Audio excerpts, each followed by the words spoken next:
कधीच नाही चुकणार तुमचे फेवरेट टीव्ही शोज झी5 सोबत, तेही एकदम फ्री. मित्र, मला असं वाटतं की रीमाच्या मनात केदार नेमकं काय भरवतोय हे आपल्याला कळायला हवं. जोपर्यंत ते आपल्याला कळत नाही तोपर्यंत रीमाच्या मनात तुझ्याविषयी जो राग आहे, अविश्वास आहे, तो दूर करू शकत नाही आपण. मग काय सांगत असतील ते रीमाला? रीमा माझ्याशी नीट बोलली तर मला काहीतरी कळेल ना. ती आधी असं कधीच वागली नाही. ती माझ्याशी धड बोलत सुद्धा नाही माहितीये. हे सगळं केदारच घडवत असणार. त्याला चांगला ओळखतो. दिसायला साधा आहे पण आतून खूप कपटी आहे. त्यांच्या बाबतीत काहीतरी करावंच लागेल आपल्याला. आता अडचण अशी आहे की तो ऑफिसलाही जायला लागलाय.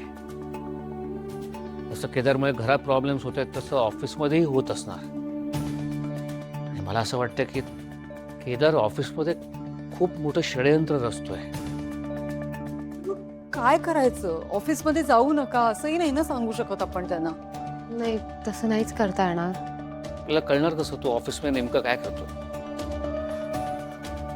बाबा, तुम्हालाच काहीतरी करावं लागेल. मी काय करणार आहे? तुम्हाला ऑफिसला जावं लागेल. ऐक नाही तर आता मी ब्रेझवेला होतो, मला त्रास झाला खूप. ते कामाचं टेन्शन, प्रेशर नाही झेपत आता. नाही, मी समजू शकते. तुम्ही फार धावपळ नका करू. म्हणजे तुमच्या सोयीने जा, पण किमान ये जा करा ऑफिसमध्ये. म्हणजे आपल्याला कळेल केदार काका नक्की काय करतायत. नाहीतर काहीतरी खूप मोठा घोळ येईल आणि आपल्याला कळणार सुद्धा नाही. अगदीच पटतंय मला नेत्राचं. तुम्हीच काहीतरी करू शकाल. म्हणजे अद्वैत, तेजस, तन्मय यांच्यापैकी कोणाला नाही सांगू शकत आपण. हो बाबा, प्लीज. घराकडे आम्ही लक्ष देऊ. प्लीज तुम्ही ऑफिसमध्ये ये जा करा. केदार काकांवर नजर ठेवा. नाहीतर काय होईल काहीच सांगता येत नाही.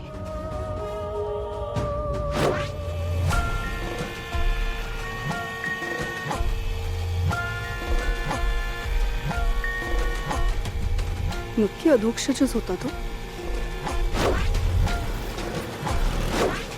हो, तोच होता.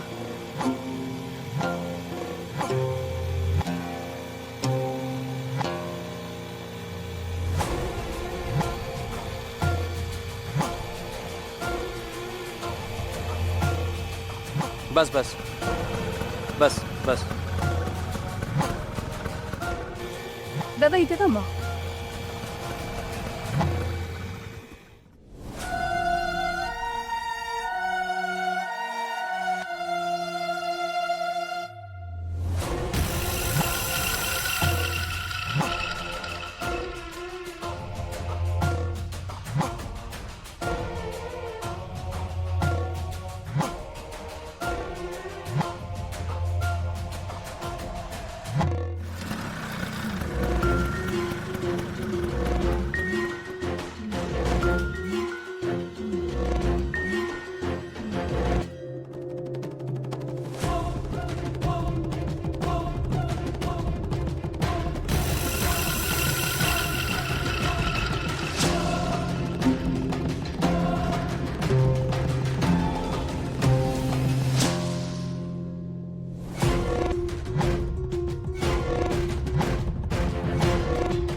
काय राव, अर्धा तास झाला वाट बघतोय तुमची.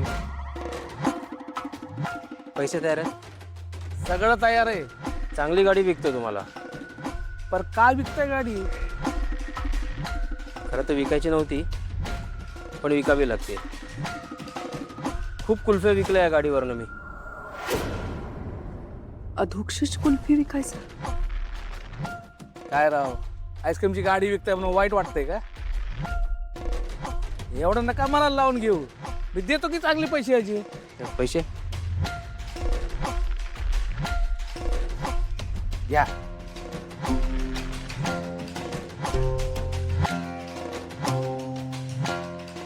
कुल्फी घ्या, कुल्फी. गारे गारे कुल्फी. ए दादा, बघा, हाच माणूस आहे ना तो? नाही, हा नाही, तो वेगळाच होता. म्हणजे रीमाच्या शाळेबाहेर येणारा आईस्क्रीमवाला, जो रीमाच्या मनात नेत्राविषयी विष पेरत होता, तो अधोक्षज होता. म्हणजे शतग्रीव. आत्ताच्या आत्ता त्याला अडवायला हवं. हे सगळं थांबवायलाच हवं, नाहीतर नाहीतर पुढे जाऊन शतग्रीव. नाही नाही,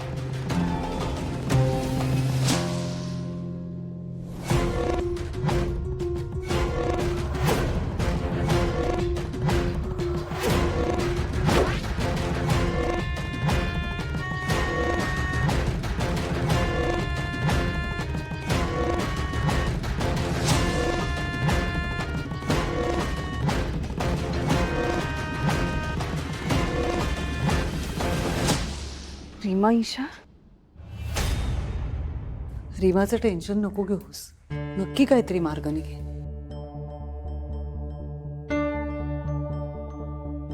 बाबांनी ऐकायला हवं. केदार काकांवर लक्ष ठेवायचं असेल ना तर काही करून बाबांनी ऑफिसला जायला हवं. खरंय.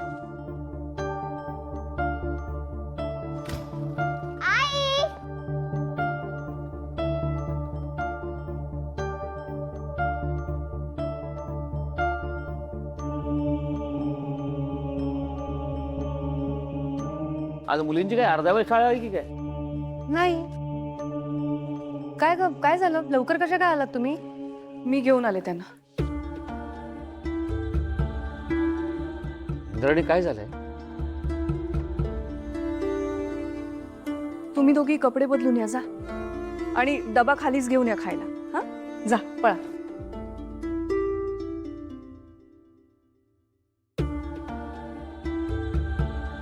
आत्या नक्की काय झालंय? तुम्ही त्यांना परत का घेऊन आलात? आपल्याला खूप सावध राहावं लागणार आहे. म्हणजे काय झालंय? म्हणजे आपल्यावर खूप मोठं संकट चालून आलंय.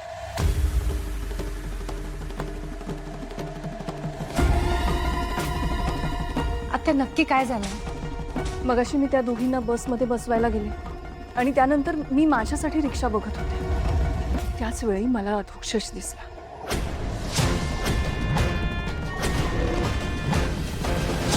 अधोक्षज?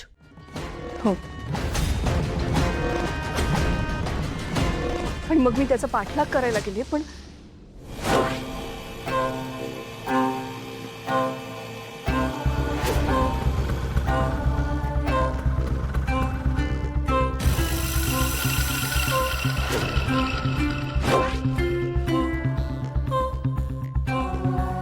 चांगली गाडी विकतो तुम्हाला.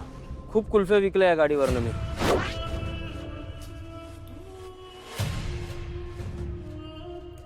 तुझ्या एक गोष्ट लक्षात येते का? रीमाच्या मनात नको नको ते भरवणारा तो आईस्क्रीमवाला म्हणजे अधोक्षज आहे.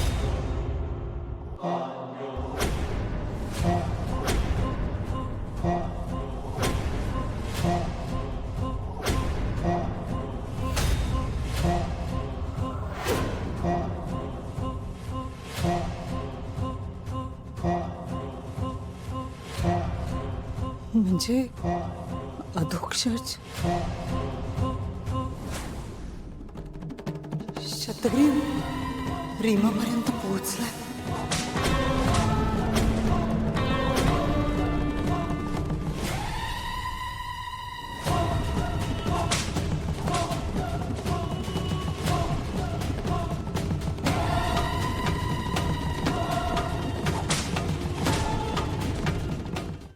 झी5 ॲप डाउनलोड करा आणि पहा सर्व एपिसोड्स एकदम फ्री.